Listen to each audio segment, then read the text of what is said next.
His entries dwell monotonously on certain terrible dreams, and of a strengthening of the unholy rapport in his sleep.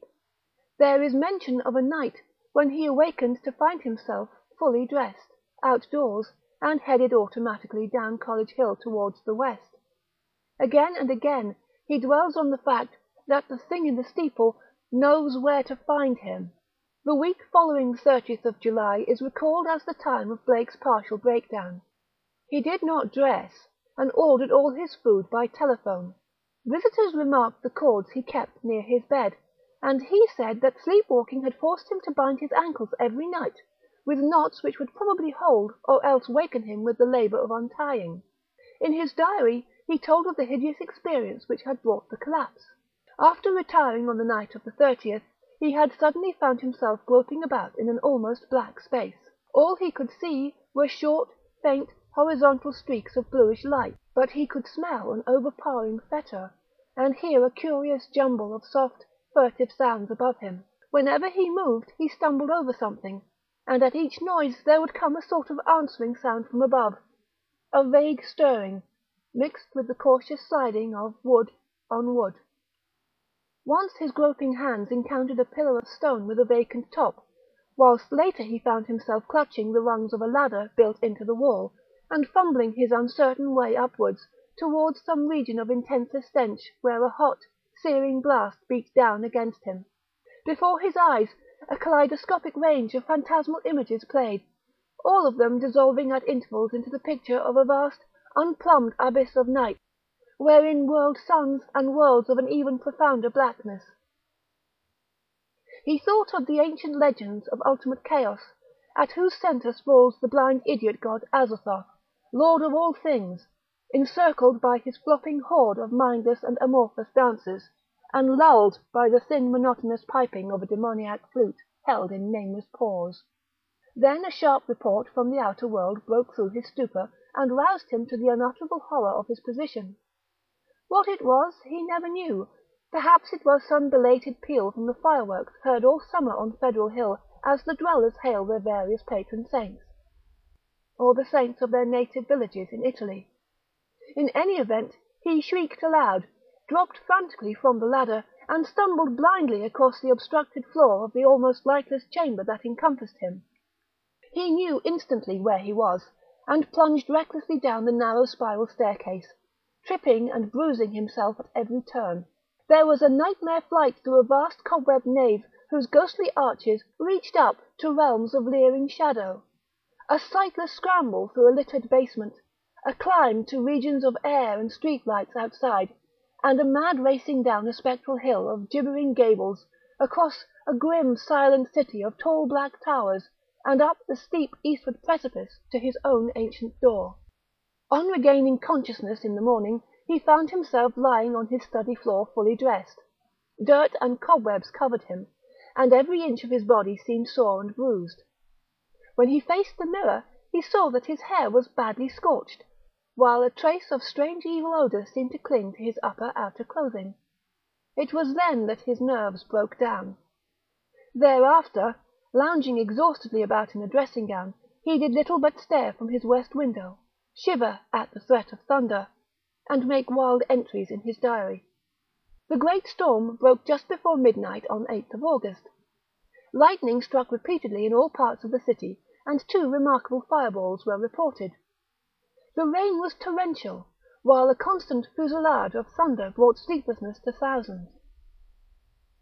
Blake was utterly frantic in his fear for the lighting system, and tried to telephone the company around 1 a.m, though by that time service had been temporarily cut off in the interests of safety. He recorded everything in his diary, the large, nervous, and often undecipherable hieroglyphs telling their own story of growing frenzy and despair, and of entries scrawled blindly in the dark. He had to keep the house dark in order to see out of the window, and it appears that most of his time was spent at his desk, peering anxiously through the rain across the glistening miles of downtown roofs at the constellation of distant lights marking Federal Hill.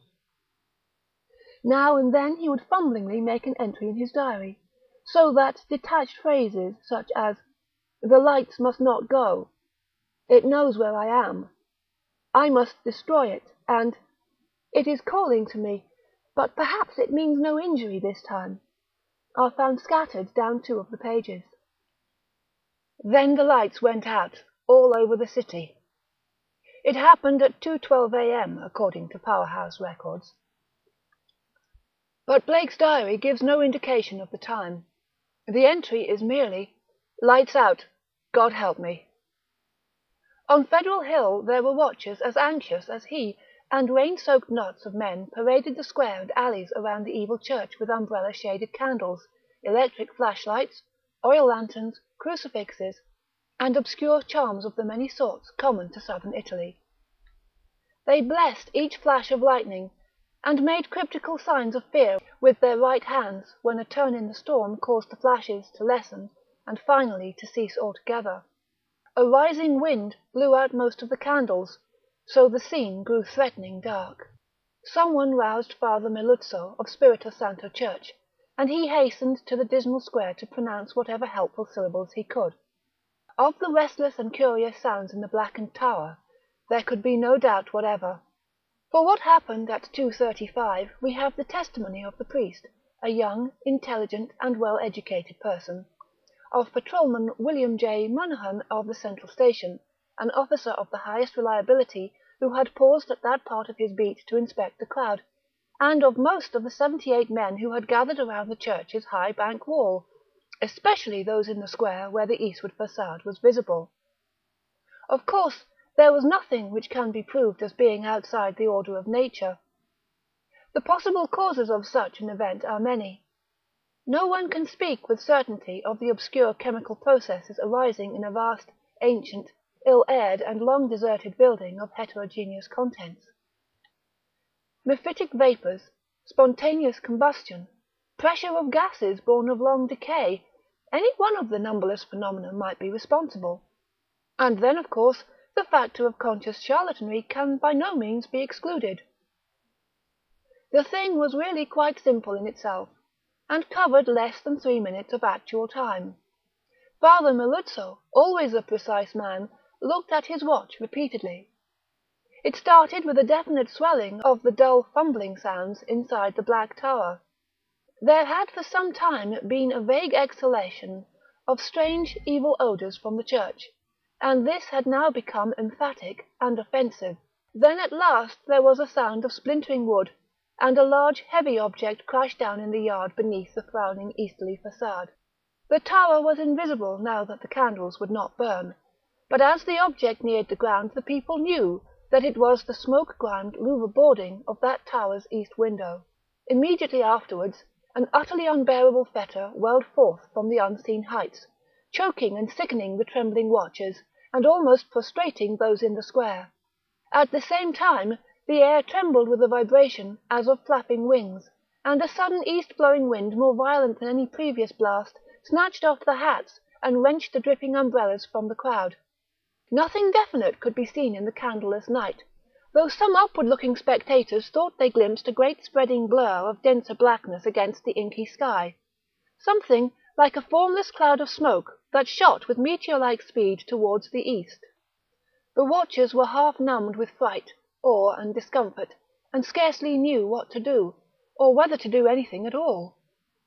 Not knowing what had happened, they did not relax their vigil, and a moment later they sent up a prayer as a sharp flash of belated lightning, followed by an ear-splitting crash of sound, rent the flooded heavens.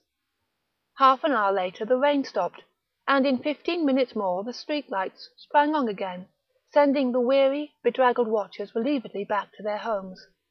The next day's papers gave these matters minor mention in connection with the general storm reports. It seems that the great lightning flash and deafening explosion which followed the Federal Hill occurrence were even more tremendous farther east, where a burst of the singular fetor was likewise noticed. The phenomenon was most marked over College Hill, where the crash awakened all the sleeping inhabitants and led to a bewildered round of speculations. Of those who were already awake, only a few saw the anomalous blaze of light near the top of the hill, or noticed the inexplicable upward rush of air which almost stripped the leaves from the trees and blasted the plants in the gardens. It was agreed that the lone, sudden lightning bolt must have struck somewhere in this neighbourhood. though no trace of its striking could afterwards be found.